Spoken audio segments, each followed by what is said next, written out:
Dans les années 1960, Bob Crane était l'incarnation de la réussite dans le monde du spectacle.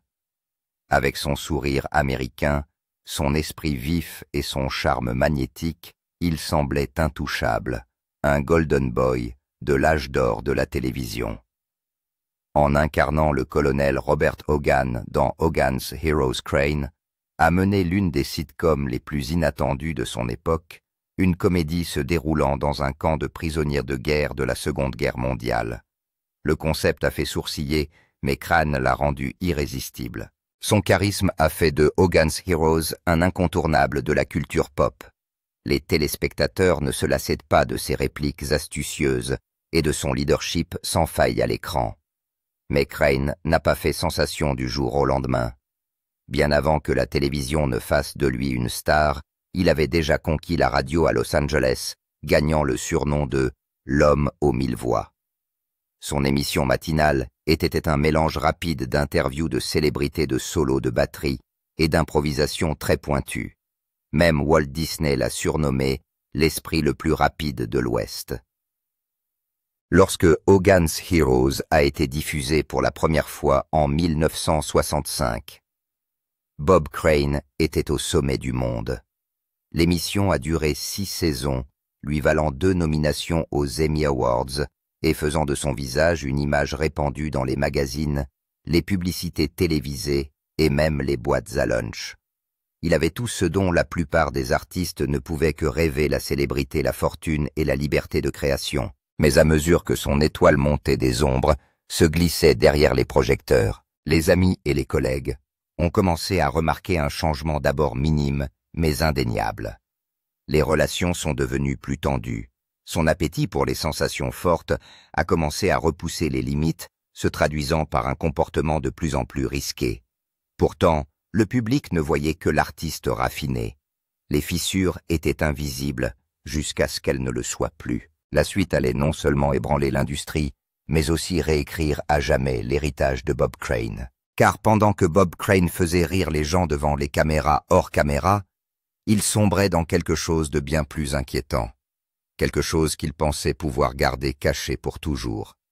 Mais cela allait bientôt changer, alors que Hogan's Heroes grimpait dans les cotes d'écoute. Bob Crane se construisait une seconde vie que personne sur le plateau ne voyait jamais. Pour le public, il était l'affable colonel Hogan plaisantant et déjouant les plans de l'ennemi avec un sourire. Mais lorsque les caméras ont cessé de tourner, Bob Crane poursuivait quelque chose de très différent. Derrière les portes closes, il avait développé une obsession qui allait non seulement faire dérailler sa carrière, mais aussi jeter une ombre permanente sur son héritage. Tout a commencé subtilement. Alors qu'il animait encore des émissions de radio à Los Angeles, Crane a développé une fascination pour la photographie, mais pas seulement pour les photos ou les portraits artistiques. Il s'est intéressé à filmer ses rencontres privées avec des femmes. Certaines étaient de brèves aventures, d'autres des relations. La plupart des femmes concernées ne savaient même pas qu'elles étaient filmées. Et pour Bob Crane, la caméra n'était pas seulement un accessoire, elle est devenue la pièce maîtresse de sa vie hors caméra. Puis vint John Henry Carpenter, un vendeur et technicien de matériel vidéo qui travaillait avec les principaux studios de télévision. Bob Crane et John Henry Carpenter se sont rencontrés au milieu des années 1960 et ont rapidement sympathisé autour de leur intérêt commun pour la photographie et la technologie vidéo émergente. Mais Carpenter n'apporte pas que du matériel. Il a fait découvrir à Crane de nouveaux gadgets, lui a donné accès à des installations hôtelières et, selon plusieurs témoignages, l'a activement aidé à organiser des rencontres avec des femmes. Les deux hommes sont devenus inséparables, voyageant souvent ensemble, séjournant dans les mêmes hôtels et documentant ce qui se passait derrière ces portes. Si certaines connaissances pensent qu'il s'agit d'un amusement inoffensif entre deux célibataires, d'autres sont troublés. Le charisme de Crane cachait quelque chose de bien plus compulsif. Il menait 2 vies totalement distinctes, et la frontière entre les deux commençait à s'estomper. La dépendance de Crane s'est aggravée tout comme la pression sur sa vie personnelle. Son mariage s'est effondré. Sa réputation professionnelle a commencé à en pâtir. Ses coéquipiers ont décrit un homme de plus en plus distrait, de plus en plus erratique, et obsédé par l'idée de filmer tous les aspects de ses escapades privées. Mais Crane insistait sur le fait que tout était sous contrôle. Puis, en 1978, alors qu'il tentait de reconstruire sa vie, en travaillant sur scène et en se mariant, une seconde fois Bob Crane a été retrouvé matraqué dans son appartement. La pièce ne présentait aucune trace d'effraction. Rien n'a été volé. Et la seule autre personne ayant un accès régulier à cet appartement était John Carpenter. Mais ce n'était que le début. 29 juin 1978, Scottsdale, Arizona. La découverte brutale a eu lieu juste après midi. Ne parvenant pas à joindre Bob Crane par téléphone, un collègue du théâtre est allé le voir au Winfield Place Apartments, où Crane avait séjourné pendant une représentation de Beginner's Luck. La chance du débutant. Ce qu'il a trouvé à l'intérieur de l'unité Cent 32 allait devenir l'une des scènes de crime les plus déroutantes et les plus troublantes de l'histoire d'Hollywood. Bob Crane gît immobile dans son lit. L'arme utilisée avait laissé de profondes lacérations dans son crâne, trop fortes, trop personnelles. Il a été frappé à plusieurs reprises, probablement pendant son sommeil, et un cordon électrique tordu a été lâchement attaché autour de son cou. Mais étrangement, rien d'autre dans la chambre n'a été dérangé. Il n'y avait aucun signe d'effraction, aucun objet de valeur manquant, aucune preuve d'un vol ayant mal tourné. Ce que les enquêteurs ont trouvé en revanche a immédiatement mis la puce à l'oreille. Caméras vidéo trépied, câbles cassettes des dizaines. Toutes décrivaient en détail la vie privée de Crane. Il était clair qu'il ne s'agissait pas d'un cambriolage au hasard. Celui qui avait fait ça le connaissait ses habitudes, et peut-être même l'observait-il. Il n'y avait pas de blessure défensive. Cela suggère que Bob était endormi ou qu'il avait suffisamment confiance en cette personne pour la laisser entrer sans hésiter. L'une des dernières personnes à l'avoir vu vivant est John Carpenter, qui était venu de Los Angeles pour rendre visite à Crane quelques jours auparavant. Les deux hommes avaient dîné ensemble la veille du meurtre. Ils ont même regardé ensemble certaines de leurs vidéos personnelles. Selon Carpenter, tout semblait aller bien lorsqu'il est parti, mais la police de Scottsdale n'en était pas si sûre. Ils ont immédiatement considéré Carpenter comme une personne d'intérêt. Il avait accès, il avait un motif.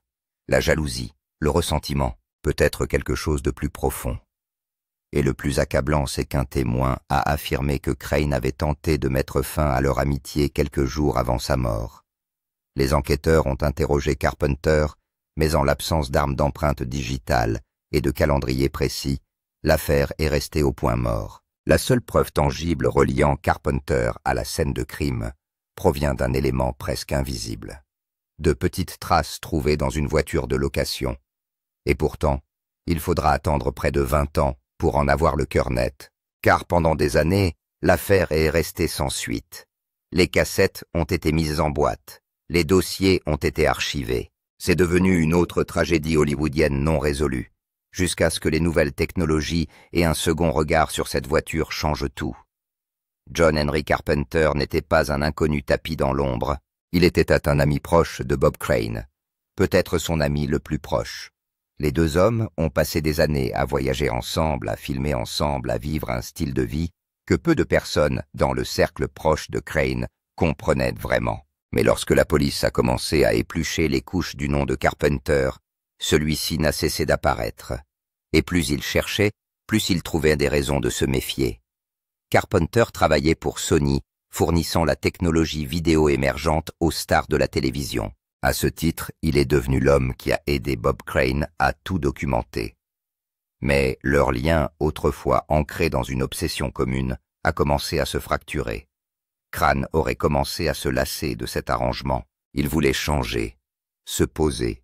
Il s'était récemment remarié et tentait de prendre ses distances avec le mode de vie qu'il avait accaparé pendant si longtemps. Plusieurs amis ont rappelé par la suite que Crane avait dit à Carpenter que leur amitié était terminée. Cette révélation a pris une nouvelle dimension lorsque les enquêteurs ont examiné le voyage de Carpenter à Scottsdale. Il avait pris l'avion pour passer du temps avec Crane, avait séjourné à proximité et avait été vu à plusieurs reprises dans les jours précédents. La nuit précédant la mort de Crane, ils ont dîné ensemble. Ils sont retournés à l'appartement de Crane. Ils ont regardé des cassettes. Ensuite, selon Carpenter, il est retourné dans son propre motel. Mais son histoire pose des problèmes. Tout d'abord, un employé de l'hôtel s'est souvenu avoir vu Carpenter rentrer tard, bien plus tard que ce qu'il prétendait. Ensuite, il y a eu la voiture de location. La police a trouvé une trace sur la portière du passager. À l'intérieur de la voiture, ils ont découvert des fragments de tissu. C'est peu, mais c'est potentiellement crucial. Et Carpenter n'a pas pu expliquer comment ils sont arrivés là. Pourtant, en 1978, les outils médico-légaux étaient limités. Il n'a pas été possible d'établir un lien définitif entre le matériel biologique et Bob Crane. Et malgré les soupçons croissants, aucune accusation n'a été portée. Les preuves étaient circonstancielles. Aucune arme du crime n'a été trouvée. Aucune empreinte digitale n'a permis de relier Carpenter à la scène du crime. Il a donc été libéré, mais il n'a pas fui les projecteurs. Carpenter a donné des interviews à tout nier et a prétendu que toute la situation était déformée par des sensationnalistes. Mais pour l'opinion publique, il était déjà coupable. Son nom restera à jamais lié à la mort de Crane. Ce que les enquêteurs ne savaient pas à l'époque, c'est que la science allait bientôt les rattraper. Et quand elle le ferait, l'affaire ferait à nouveau la une des journaux. Au début des années 1990, le meurtre de Bob Crane était devenu une histoire de fantôme dans les cercles hollywoodiens. Une affaire glaçante non résolue qui laissait plus de questions que de réponses. Mais à Scottsdale, la police n'a jamais laissé tomber l'affaire. Ils savaient que quelque chose leur avait échappé. Les progrès de la médecine légale ayant enfin rattrapé leur retard, ils ont saisi l'occasion de réexaminer les preuves qui les hantaient depuis des années. Au centre de leur nouvelle enquête se trouvait un objet, la voiture de location utilisée par John Carpenter lors de son séjour en Arizona. En 1978, des détectives avaient recueilli du matériel biologique à l'intérieur du véhicule. De petites quantités de tissu et une légère trace de sang. À l'époque, il n'existait aucun moyen de déterminer son origine. Mais aujourd'hui, près de 20 ans plus tard, le service a fait appel à des experts d'un nouveau domaine, l'analyse ADN. Les résultats n'ont pas été très clairs, mais ils étaient suffisamment évocateurs pour rouvrir le dossier. Une correspondance partielle de l'ADN a indiqué que les fragments de tissu pouvaient très probablement provenir de Bob Crane. Bien qu'il ne s'agisse pas de la preuve irréfutable que les procureurs espéraient, cela a suffi à remettre John Carpenter sous les feux de la rampe. Cette fois, en tant qu'accusé, en juin 1994.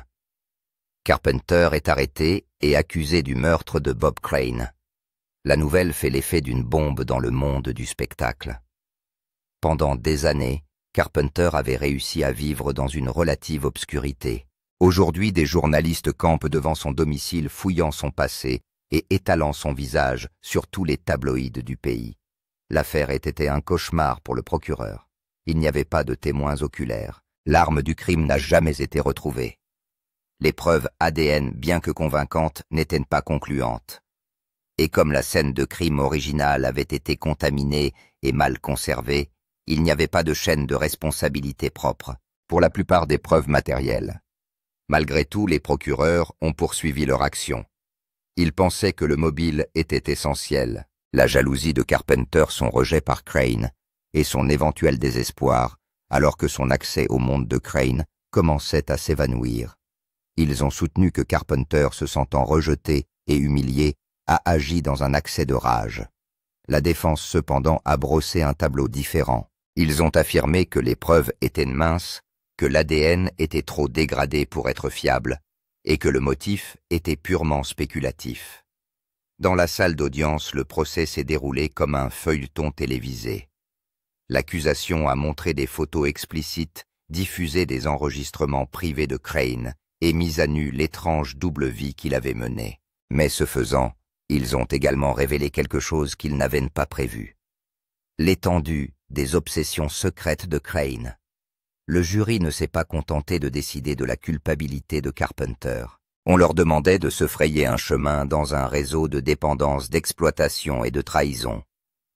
En 1995, après des semaines de témoignages, le jury a pris une décision. John Carpenter, est acquitté. Une fois de plus, l'affaire a été classée sans suite. Mais une personne n'était pas prête à laisser tomber. Alors que les lumières de la salle d'audience s'éteignaient et que les gros titres s'effaçaient, une personne refusait de passer à autre chose. Le fils aîné de Bob Crane, Robert Crane Jr., a grandi en regardant son père divertir des millions de personnes, puis a vu cette image se briser. Le meurtre, les enregistrements, le procès, tout cela n'avait été qu'un spectacle public. Mais pour Robert, il s'agit d'une affaire personnelle, et il n'était pas convaincu que l'histoire était terminée. Dans les années qui ont suivi l'acquittement, Robert a commencé à chercher des réponses. Il a examiné d'anciens dossiers de police, s'est entretenu avec des enquêteurs et a revu les personnes qui avaient le mieux connu son père. Ce qu'il a découvert l'a perturbé. Manipulation bâclée des preuves, délais non respectés, détails cruciaux négligés ou ignorés. Et surtout, il reste hanté par l'homme qui a un jour appelé son père, son meilleur ami John Carpenter. Pour Robert, Carpenter était plus qu'un simple suspect. Il était le dernier maillon d'une chaîne de secrets et de manipulation qui avait tout pris à leur famille. Lors des entretiens, Robert n'a pas mâché ses mots. Il pensait que Carpenter était coupable peu importe ce qu'ils avaient dit. Et il pensait que le système judiciaire avait échoué. Mais la mission de Robert n'était pas seulement de blâmer. Il s'agissait de se réapproprier l'histoire de Bob Crane. En 2015, il a publié des mémoires intitulées « Crane Sex Celebrity and My Father's Unsolved Murder, Gru Sex Célébrité » et le meurtre non résolu de mon père, dans lesquels il raconte non seulement le crime, mais aussi l'homme derrière le sourire. Un homme complexe, un homme imparfait, quelqu'un qui, sous le charme et l'humour, se battait contre des démons que peu de gens voyaient. Robert a parlé franchement des addictions de son père, de ses compulsions, et de la façon dont la célébrité avait créé une illusion qui s'est lentement effritée. Il ne l'a pas édulcorée, mais il a offert quelque chose qui manquait dans tous les articles de presse et les tabloïds. Le contexte. Bob Crane a essayé de s'extraire de ce monde. Il a essayé de changer. Il avait même pris des mesures pour couper les ponts avec Carpenter quelques jours avant sa mort. Ce détail, tiré d'une lettre privée écrite par Bob peu avant son assassinat, a hanté Robert plus que n'importe quelle photographie ou transcription de procès. Il dépeint une image émotionnelle claire. Bob Crane n'a pas seulement été assassiné, il a été trahi. Robert a passé des dizaines d'années à essayer de comprendre tout cela. Mais peu importe ce qu'il a découvert, une vérité demeure. Le système judiciaire a laissé tomber son père. Et le monde ne connaîtra probablement jamais toute la vérité. Mais ce qui perturbe le plus Robert, ce n'est pas le mystère de l'identité du coupable. C'est la facilité avec laquelle le monde a évolué. Le public qui adorait autrefois Bob Crane s'est détourné lorsque les choses se sont gâtées. Il se souvenait du scandale, pas du talent. Il se souvenait du procès, mais pas des années de rire et de créativité qui l'avaient précédé. C'est ainsi que Robert Crane Jr. a fait ce que les tribunaux ne pouvaient pas faire. Il a raconté toute l'histoire laide, sans filtre et humaine. L'histoire de Bob Crane est souvent réduite aux gros titres et aux spéculations. Une star de la télévision, avec un sombre secret, une mort mystérieuse, un ami devenu suspect. Mais la vérité est bien plus troublante et bien plus humaine. Sa vie n'a pas été une simple ascension et une chute. Il s'est lentement effiloché, empêtré dans la solitude, l'addiction et le poids insupportable de la célébrité. Crane a passé des années à faire rire les gens. Il était la pièce maîtresse d'une émission à succès, la vie de chaque pièce où il entrait. Mais lorsque les caméras s'arrêtaient, il était quelqu'un d'autre. En dehors de la scène, il luttait contre une dépendance qui consumait sa vie personnelle et brouillait toutes les frontières. Les limites entre l'intimité et la performance, entre l'amitié et l'exploitation, sont devenues de plus en plus difficiles à définir. Et lorsqu'il a tenté d'y échapper, il était déjà trop tard. Ce qui rend son histoire particulièrement tragique, c'est la façon dont on s'en souvient. Pour beaucoup, Bob Crane n'est pas le brillant improvisateur ou l'acteur nommé aux Emmy Awards. C'est l'homme des gros titres, des cassettes du meurtre non élucidé. Des décennies de travail acharné et de rire ont été noyées dans le scandale. Et comme son affaire n'a jamais été élucidée, elle est devenue une sorte de spectacle, quelque chose dont les gens ont parlé à voix basse, sur lequel ils ont spéculé et qu'ils ont finalement oublié. Même son héritage professionnel en a souffert. Hogan's Heroes, qui fut l'une des émissions les plus populaires des États-Unis, est rarement mentionné sans une note de bas de page sur la mort de Crane. Les réalisateurs évitent de parler de son nom. Les chaînes ont discrètement cessé de rediffuser ces épisodes. C'est comme si Hollywood lui-même voulait l'enterrer en même temps que l'affaire. Non pas parce qu'il s'en moquait, mais parce qu'il ne voulait pas regarder de trop près ce que sa vie révélait. L'histoire de Bob Crane a forcé l'industrie du spectacle à faire face à quelque chose d'inconfortable, à savoir que sous les lumières brillantes et les applaudissements de nombreux artistes s'effilochaient silencieusement. Bob Crane n'était pas le seul à se battre, c'est lui qui s'est retrouvé au milieu d'eux. La célébrité lui a tout donné, mais elle a aussi créé une illusion qui l'a laissé isolé. Ses habitudes les plus sombres ont été activées, ses appels à l'aide ignorés, et ses derniers instants sont restés sans réponse. Aujourd'hui encore, lorsque les podcasts sur le crime reviennent sur l'histoire, ou que des émissions spéciales à la télévision la remettent à l'honneur, ils se concentrent sur le coupable. Mais la vraie question n'est pas seulement de savoir qui a tué Bob Crane. Mais la vraie question n'est pas seulement de savoir qui a tué Bob Crane, mais pourquoi il était vulnérable en premier lieu. Pourquoi quelqu'un d'aussi admiré et performant a été aussi profondément perdu. Et pourquoi, en fin de compte, personne n'est intervenu avant qu'il ne soit trop tard. Le mystère Bob Crane ne sera peut-être jamais résolu devant un tribunal, mais dans les pages silencieuses du livre de son fils, dans les dossiers des détectives persévérants, et dans les questions qui subsistent dans l'esprit des fans, il y a une autre sorte de vérité. Un film qui dénonce non seulement un tueur, mais aussi un système qui n'a pas su voir les signes avant-coureurs. Bob Crane n'était pas seulement le visage souriant d'une sitcom classique, c'était un homme qui luttait pour concilier ce qu'il était et ce que le monde voulait qu'il soit. À l'écran, il jouait le héros. En dehors de l'écran, il est tombé dans un monde plus sombre et plus isolé que son entourage ne pouvait l'imaginer. Sa mort soudaine et brutale a choqué la nation, mais elle a aussi révélé à quel point nous savons peu de choses sur les personnes que nous admirons. Pendant des décennies, le mystère entourant son assassinat a éclipsé tout le reste. Au fur et à mesure que l'affaire se refroidissait, le public a perdu le souvenir de son talent, de son esprit et du charme qui avait fait de lui l'une des stars les plus brillantes de la télévision. L'attention s'est entièrement portée sur le scandale, les enregistrements, le procès et les questions sans réponse qui ont laissé les gens dans l'expectative. Mais sous cette intrigue se cachait un homme qui a perdu le contrôle et qui a payé le prix ultime d'une vie qui s'est déroulée dans le silence. Aujourd'hui encore, le nom de Bob Crane suscite la curiosité, mais rarement la compassion.